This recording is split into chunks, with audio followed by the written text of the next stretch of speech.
Could I ask you, Dave, when did you get this religion? I mean, when you came to join Ronald Reagan as his budget director, after a storied career as a very young, up-and-coming congressman, when did you just say, wait a minute, this isn't adding up?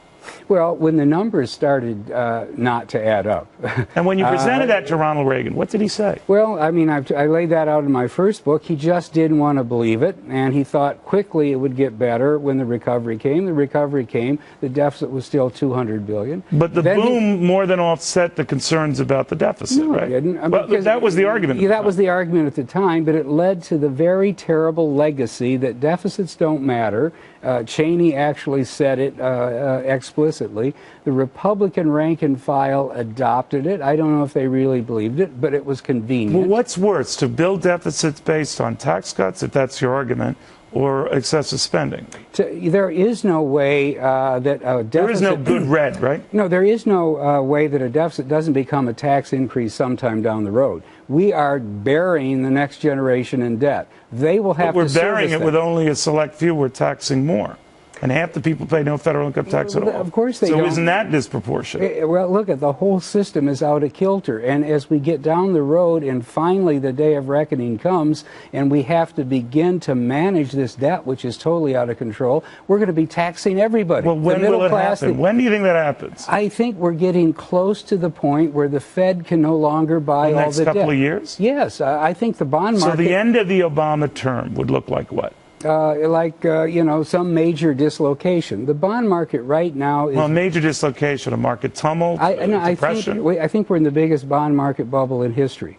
And it's being held up by fumes because the few people left believe the Fed will keep buying, keep propping everything up. But the minute they lose confidence that the central bank can print our way into permanent salvation... Then what? They will start selling the bond, and others will sell the bond, and there will be no bid, and there will be a crescendo. Well, where will that money that siphons away from us go? It gets liquidated. This is all debt on debt. Nobody owns the bond. They borrowed 98 cents to buy it. And so it's not as if the U.S. loses money interest and it goes to China or goes somewhere else. No. I mean, this is a giant Ponzi scheme. It really is. It's just debt on debt on debt. Nobody really has any equity left in this system anymore. So why don't we just do an Argentina and just declare bankruptcy like they did? Well, I don't think the largest economy in the world can easily declare bankruptcy or default on its sovereign debt. Well, what do you think of our defense to keep our AAA rating? The defense is, well, we can always print money. That's why we have a AAA rating. Well, if that were true, then I don't know why we've been working so hard all these years to save, to sweat, to build, to produce, to work. If it was so easy that you can just have a central bank, print enough money for everybody, drop it out of a helicopter, and tell people pick it up once a day and party on. You know that isn't workable. You know that is kind of crazy economics, but effectively that is where the Fed is taking us today. Do you think, though, that the reaction you're getting from Republicans who are really pissed at you, Democrats who say you're just heartless and callous, and even your old Wall Street friends who say you're just, you know, crying fire in a crowded theater.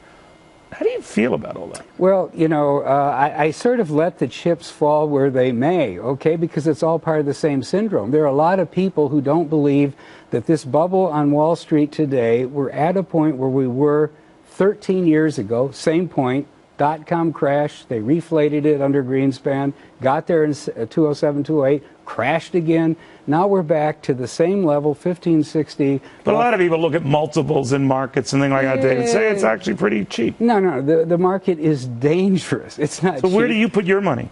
In the mattress or under it, really? As the case may be. No, I think it is unsafe to be in these markets. All the risk markets are basically being inflated by the Fed. They're all trading on the Fed. They're not discounting future earnings, whatever they say about the multiple. If the Fed put out a sign that said, gone fishing for 6 weeks, there would be calamity in the markets because everybody who comes on daily to tell you buy, buy, buy, why? Mainly because the Fed is, injecting the heroin, it's got your back, and as long as they're doing it, keep buying. The minute the Fed stops, the whole environment changes, the confidence changes, the psychology changes, and the bubble is revealed. This is the greatest bubble yet. All right, on that happy note, if you have a syringe at home, you can now stick it in your eye. I want to thank David because, you know, he does make you think. Left or right, he makes you think. And because he takes both sides apart. The great deformation, the corruption, capitalism in America, it is a page turner and a heart turner at that. David, thank you very much.